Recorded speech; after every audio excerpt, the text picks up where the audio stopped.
Hi, I'm Miss Cheryl from Mason Public Library. Today's story time is all about green. We have 4 stories today to share.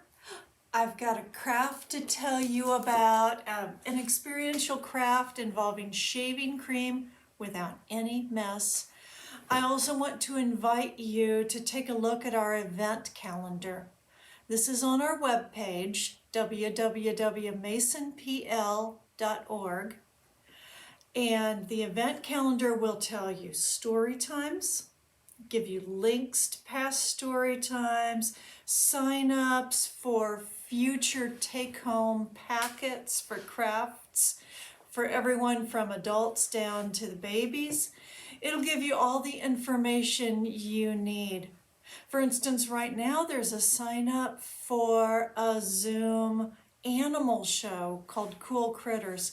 You can learn which animals make good pets, which maybe don't, like alligators. So watch that, look at our event calendar for more information. That'll help you keep up to date. Our first story today is In the Tall, Tall Grass by Denise Fleming. I'm sharing it with you today with permission from MacMillan Publishers. In the Tall, Tall Grass by Denise Fleming. In the tall, tall grass. Crunch, munch, caterpillars lunch. Dart, dip, hummingbird sip.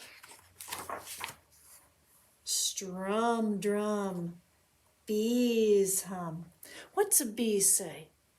He say, bzzz, bzzz. Crack, snap, wings flap.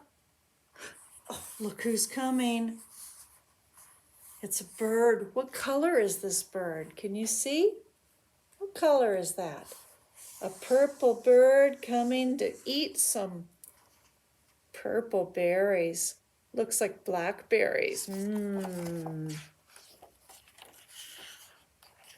The caterpillar's thinking, glad he's not coming to eat me. Whew, that's good. Pull, tug, ant slug. What are they pulling? Do you know what that is? I think it looks like a green bean, or maybe a leaf. It could be a pea pod. Slip, slide, snakes glide. How many snakes do you see? Let's count them. 1, 2. What's a snake say? Can you say, tss?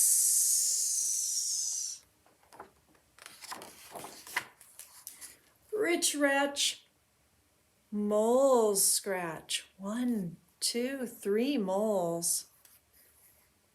Are the moles in the grass? Here's the grass up there. The moles are under the grass in a tunnel inside the ground. Skitter scurry. Beetles hurry. Now the beetles are in the grass, aren't they? They're right on the grass.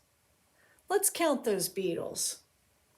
Start here. 1, 2, 3, 4, 5, 6, 7 beetles.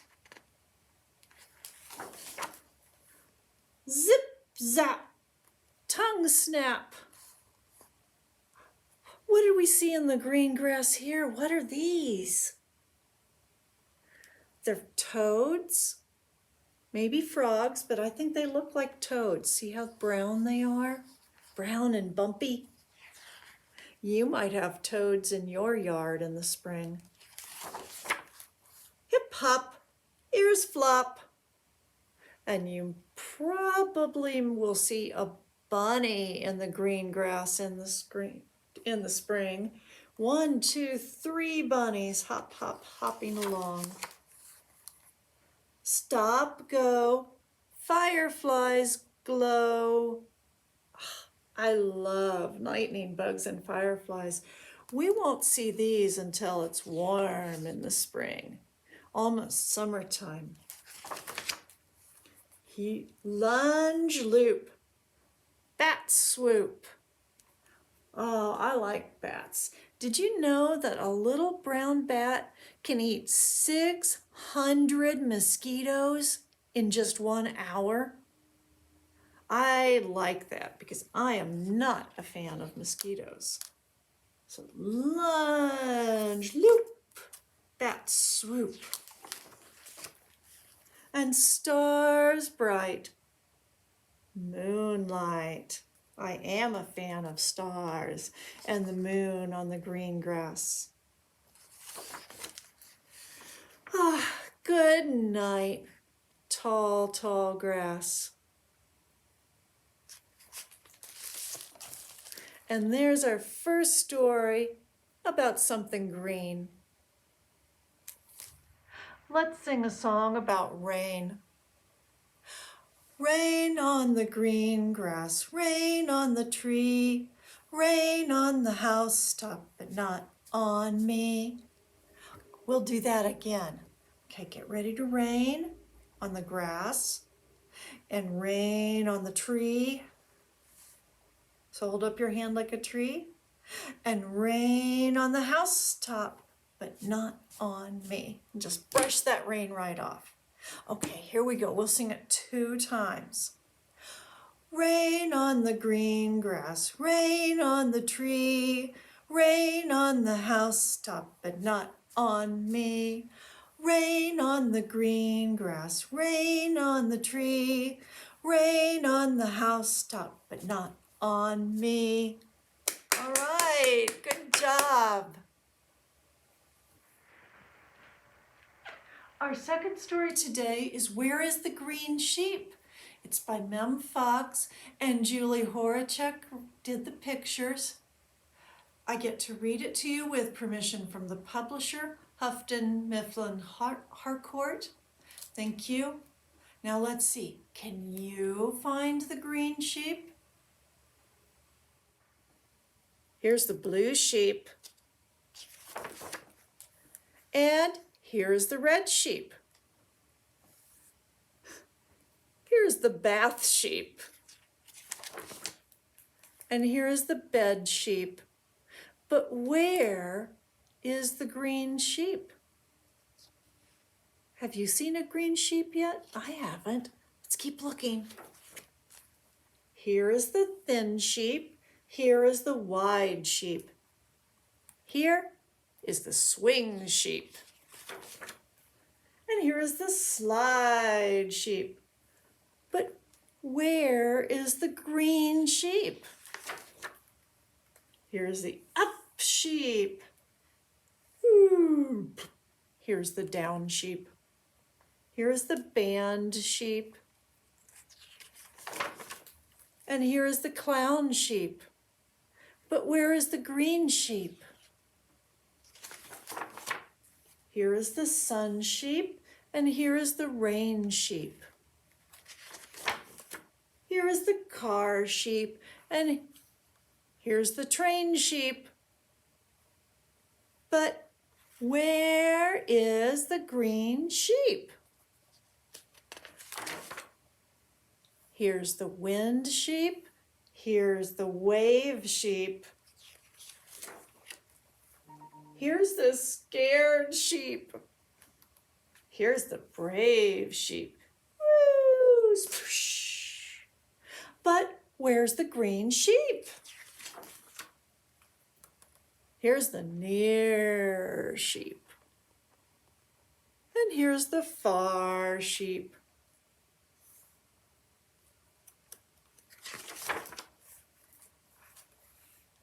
That's the moon sheep, and here is the star sheep.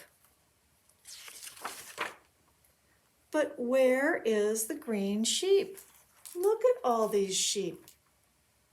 Do you see a green sheep? I see orange, yellow, purple, lots of white sheep. Where is that green sheep? Now, shh. Let's turn the page quietly. Let's take a peep.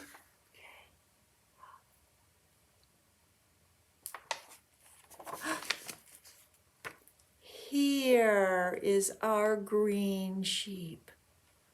Shh. Fast asleep. The end. So let's talk about today's green craft.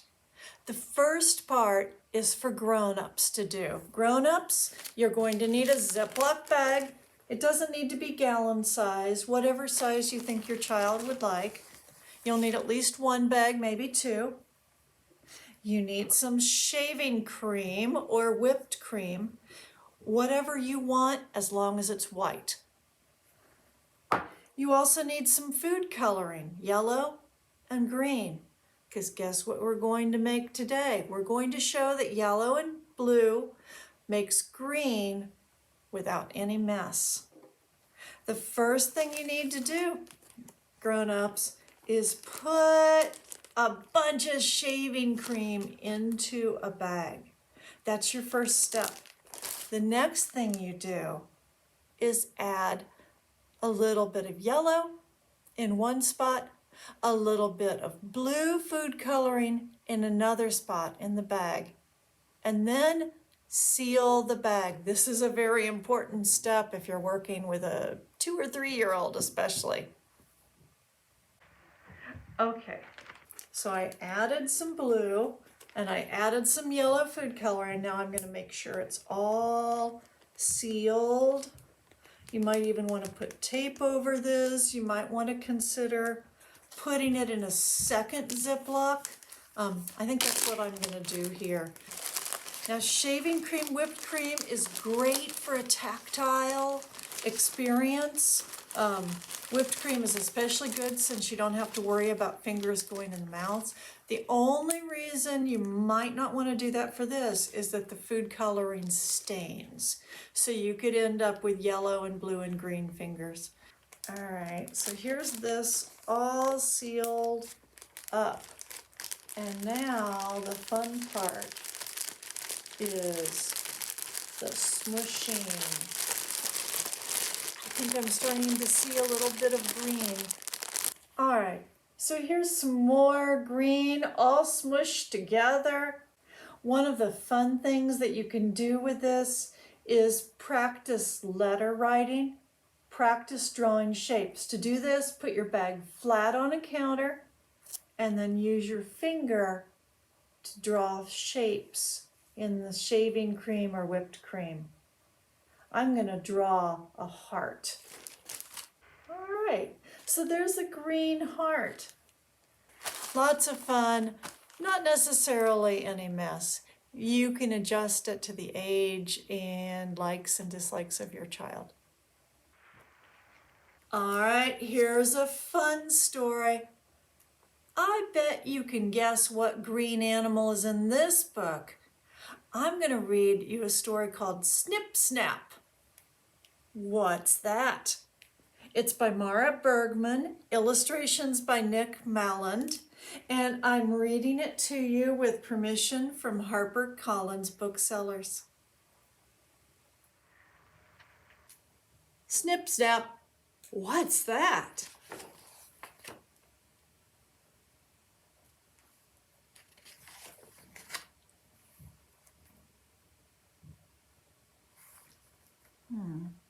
Wonder where we are.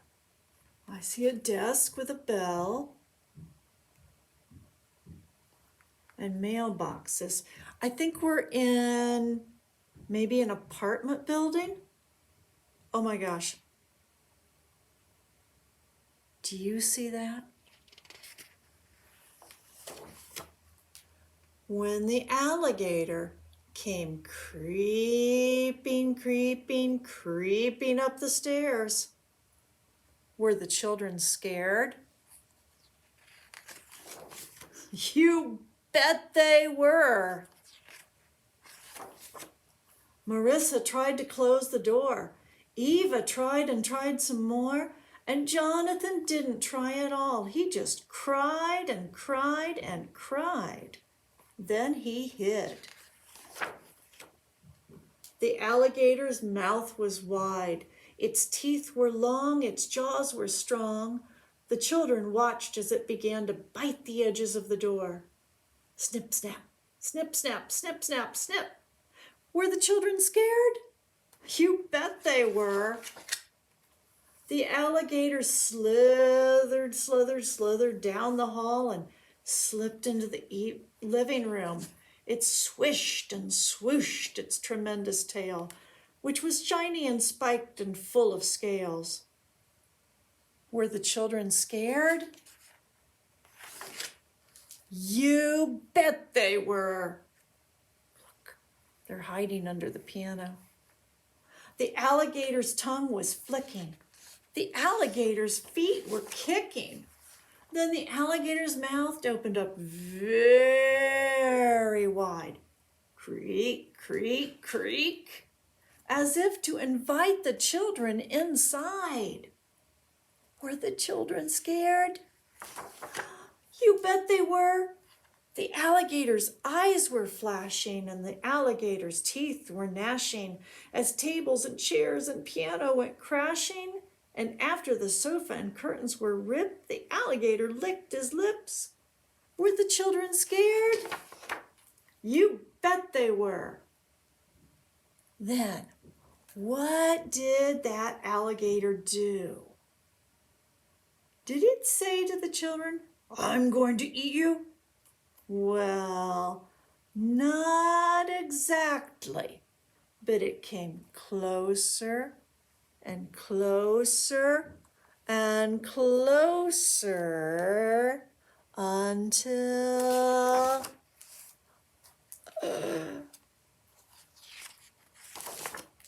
the children decided they'd had enough of all this scary alligator stuff. They plucked up their courage and gave a great shout, "Alligator, you get out!" And was the alligator scared? You bet it was. Thump, bump, bump, bump, bump, bump, thump. And then the alligator went stumbling, tumbling, grumbling, swoosh, all the way home. Snip, snap, the end.